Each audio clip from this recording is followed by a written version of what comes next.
Hi, in this video demonstration we're going to take a look at morpher targets, which is one great way to kind of rig a character's face for animation. We can get things like our phonemes to get our characters speaking, talking, singing, etc., as well as blinking his eyes and emoting and giving us some of those great facial expressions that we're going to definitely need as we start animating our characters. So to get you going, the file that you guys have downloaded to go along with the video here might look a little bit different than mine, as I've still got some of the texture files for the images for the eyes and stuff like that, so they look a little bit different. But overall, what we've got here is a character, unsmoothed, all by itself, just the editable poly here, and a pair of eyes, because doing expressions without eyes in there can just be a terrible thing to try and accomplish. So, to start out, we've got our character. He's not smooth, he's not anything yet, because we want to do this without any mesh smoothing to begin, because for the fewer the polygons, the fewer the vertices we have to manipulate, the easier our lives are going to be. So in order to get this going, we're going to make copies of our elf's head here, and each one of those copies will be modified slightly, and then we'll create some transitions for the original head to go between a whole lot of different subtle facial movements, and he'll start looking like he's talking once we animate this with some keyframes and do some lip sync. The one thing to note here, the most important thing, is that our character's head has to start exactly the same amount of polygons, no matter what we do, and it has to have exactly the same vertices with a good starting point. Now, if you go to your editable poly here and just kind of select your vertices and then pick one on the head somewhere, you'll notice that Vertex 548 selected shows up in here under the selection.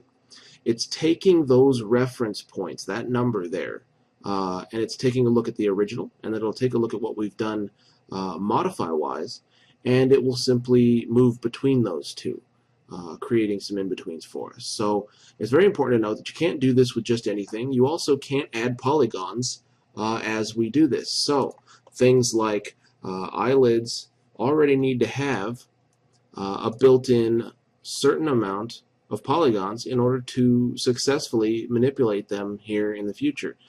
If all you've got is a hole in your character's head and no way to actually move these things around, no eyelids to speak of, you're going to run into some trouble. So make sure you model in things like eyelids and stuff like that, lips and all that good stuff, while you're doing your character model first, and then you won't have any problems. So let's get going.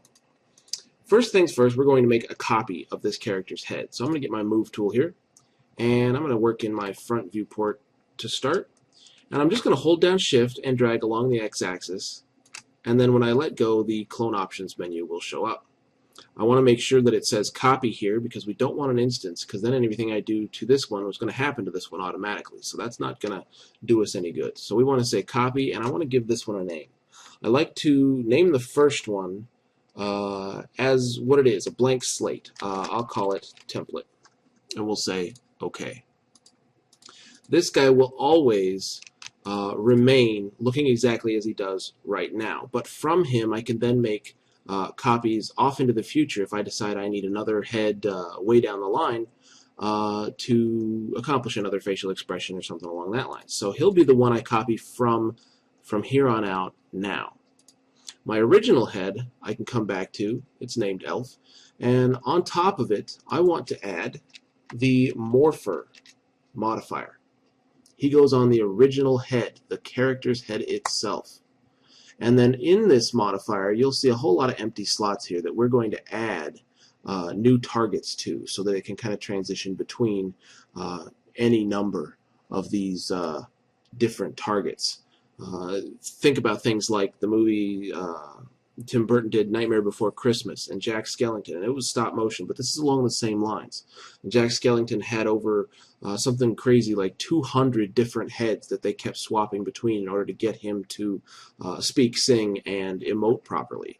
We're not going to go quite that crazy, because luckily in 3D animation, CG animation, we've got the ability to blend all of these heads to a different degree, so we can come up with some different shapes and emotions by blending 2 or 3 together. But we are going to make at least a couple here, and then I'll set you off to make all the phonemes and all that stuff on your own. From our template from here on out, actually I can go ahead on top of the Morpher, my original character. I'll go ahead and I'll add that either the Turbo Smooth or Mesh Smooth, up to you. I like the Mesh Smooth because it doesn't add any edge faces on top of things. You turn those off. So here's my original head. Looking good, smooth, correct. On the template head here, we never want to add a Mesh Smooth. We never ever need to get that far because we've got to keep it the same amount of polygons as our original, no matter what we do. From this template, I'm going to make another copy. So I'm going to hold down Shift, get my Move tool, and drag across the X-axis here. I'm going to make sure this one says copy the same, and I'm going to give this one a name. We can start with things like phonemes and eye blinks, so let's give this one a name that may correlate to that. I'm going to call this one A, I, because this is going to be the morpher target for our character speaking those couple of vowels, A and I. Open his mouth wide, and we'll say OK. This one we're going to go ahead and modify. Make sure you've got the AI, not the template. We're going to need that template in the future to be nice and blank slate.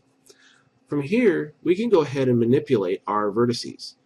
Do not cut in any more edges. Do not inset or extrude or add any more polygons in any way. All we can do is modify this head based on vertex positions. We don't want to add anything new or it just won't work. So I'm going to go ahead and get my vertex selection here, and I'm going to make a selection that is the bottom half of his mouth and jaw. I'm going to go ahead and you notice I don't have ignore back facing on, so I'm going to have to be a little careful here. And I want to go in and I want to grab all of the vertices on his lower lip and lower jaw. I'm also going to back out once I've done that and make sure, if I come over here to my left or even my right viewport, we can see this a little bit better. I want to make sure that I unselect all the ones on the back of his head for his neck and maybe where his chin kind of turns into his neck there. I want to leave the ones for the bottom of his chin because opening his mouth without moving his chin is going to look silly, absolutely ridiculous. Alright, then we can come back here to the front viewport, and I'm simply going to move that jaw down a little bit. At this point I'm going to unselect kind of this whole row here, and you'll start to see what I'm doing all the way along, and then kind of just move it out and down a little bit more, and then a little bit less of my selection, and maybe just a little bit more to kind of give that mouth a little bit different of an opening. I may even go ahead and we could pretend that some of the muscles in his lips without his jaw might move slightly as well, but I got to remember that every time I make a new selection I want to make sure that I unselect anything from the back of his head, otherwise it's going to go along with our morpher target. It's going to look ridiculous there. And maybe I'll open his mouth just a little bit wider there. Okay. It looks like I've got these guys on the inside of his mouth there. I might want to bring them down as well just to get them out of harm's way. And without adding any more polygons, without cutting in any more edges, what I've done here is open his mouth. I may also want to think about things like squash and stretch and all that other good stuff, and I might want to move in just to maintain some volume here as he opens his mouth and stretches out his face. We may want to just sink in his cheeks just slightly just to keep everything stretching the way that it should for our characters. Add that little degree of malleability there. Alright, once we've done with our morpher target, in this case I've opened his mouth, say ah, A, I, etc. We're going to come back to our original head. Down to the morpher modifier in the stack, and all of these nice empty target slots here, we can select one of them, right click, and we can say pick from scene. You've also got the option down here with any one of these selected to go ahead and pick object from scene or capture current state couple of other things. We're going to go ahead, you can use the pick object from scene button here, and then either move over and click on his head, or a little bit safer, I like to open up my select by name menu and make sure I've got the AI and say pick. It'll show up in that slot. You'll see this nice little green bar become available to us. And instead of empty, it now says the name of the target, AI. So now when I'm animating, I know exactly what this value is going to do for me. Coming back to my main head here, I want to just show you how this works. As you scroll up between 0 and 100% on our values next to our morpher target, the transition will take effect. These we can animate, create keyframes to our liking, and get this guy opening his mouth, talking, and going a little bit crazy here as we go. So that's the basic idea. Let's do another one of these real quickly so you can see how we kind of continue from here. While that does get the idea across, we might as well continue and do at least one more.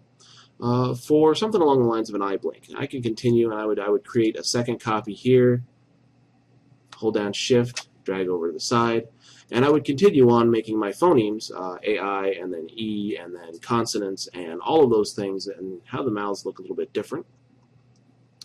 But you can download the guide that I created as well along with these things if you've forgotten exactly from intro to animation, stuff like that, what phonemes are and how many we need in order to get these guys talking correctly. In this case, I'm going to skip those just to show you a different thing that we can do with these morph targets. And I'm going to name this one left, let's go right eye blink, and say OK. Here I'm going to move over a little bit. And notice we made the copy of the template. That's why I've made him in the first place, so that we've always got an origination point, a place to start, so that in the future, if I get this guy attached to a body and rigged and skinned and all ready to animate, and I realize, oh no, I forgot to add an emotion for anger, and now I need one. We can always come back and make more copies and more targets and load them into that Morpher modifier, even off into the future. So that's why I always leave a template, nice and blank slate there. Anyway, back over to our right eye blink here. Let's come take a look at what this is. I'm going to select my vertex options. And whenever you deal with the eyes, before I go that far, I'm going to unselect my vertex options. I just realized I want to talk about this.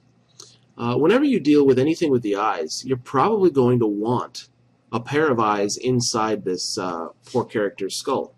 So I'm going to come over, I'm going to select the eyes that I've got in his head, hold down Control to select both of them, hold down Shift and make some copies of them as well over here into my eye blink as well. We can just say copies, that's fine. We can get rid of them later on. But for right now, this is going to show us some very important information. I'm going to go ahead and turn on, by clicking this realistic up here, my edge faces so I can see exactly what's happening in this head. These eyes are a little bit heavy in the polys, but they work. And I want to zoom in on this guy.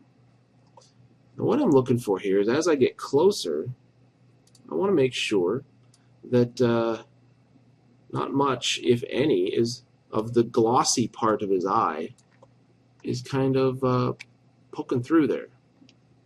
If I get closer and I do notice that that glossy outer shell of his eye is kind of poking through there, I'll want to kind of move the eyes back a little bit and make sure that they're in his skull.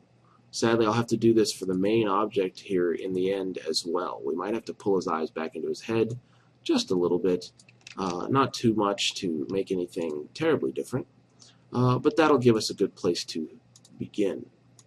Now I can select that right eye blink head and commence closing his eye.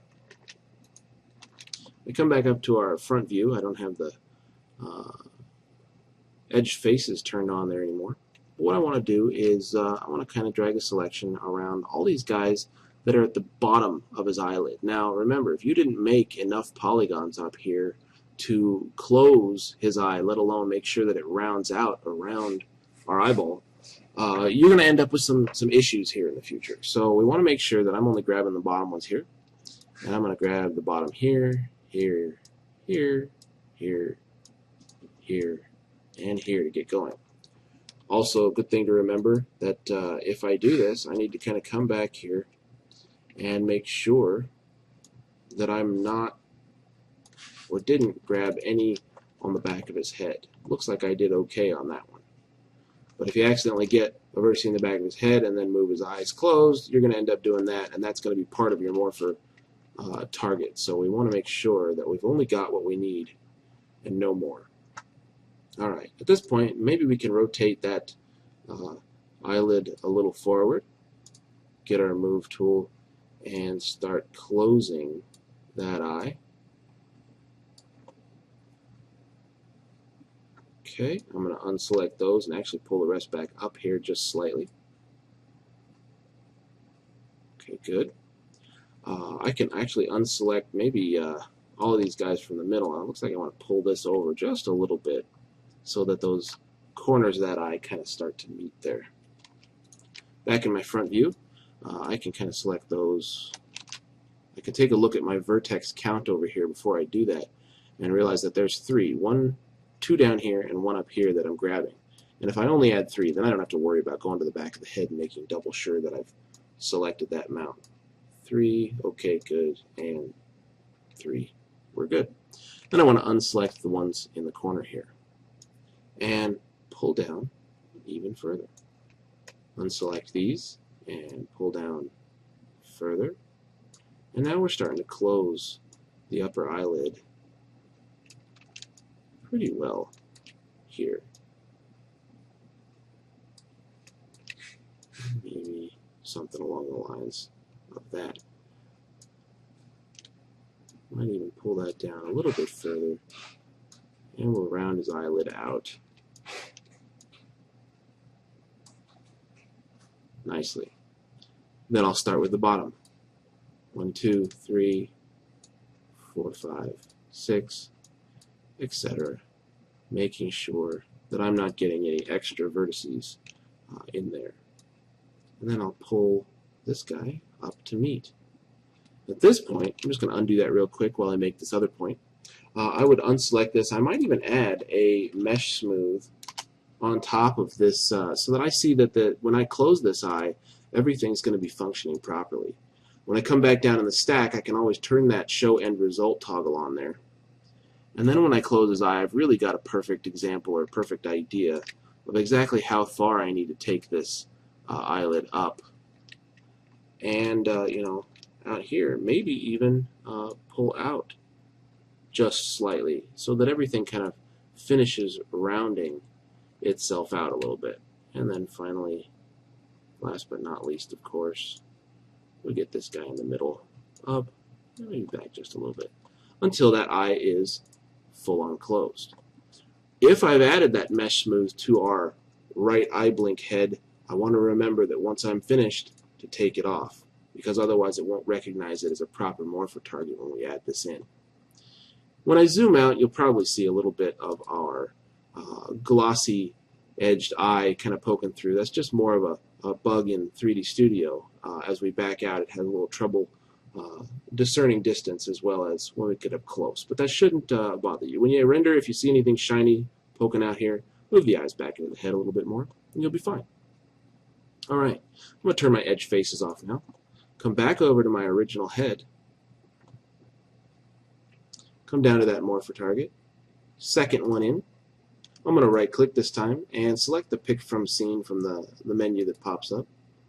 Come up to my select by name and choose right eye blink.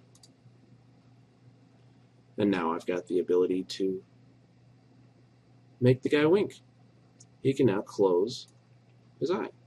We're going to continue making these until we probably have, you know, some of the professional animators would have upwards of 40 to 60 of these different facial configurations for some severe expression. You'll need at least a certain amount in order to get him speaking, and you'll need at least a couple to get his eyes blinking, his eyebrows raised, and, you know, giving him some more subtle facial movements. So I'll let you go from here and create several Morpher targets to get your characters ready to animate in the next lesson. Okay.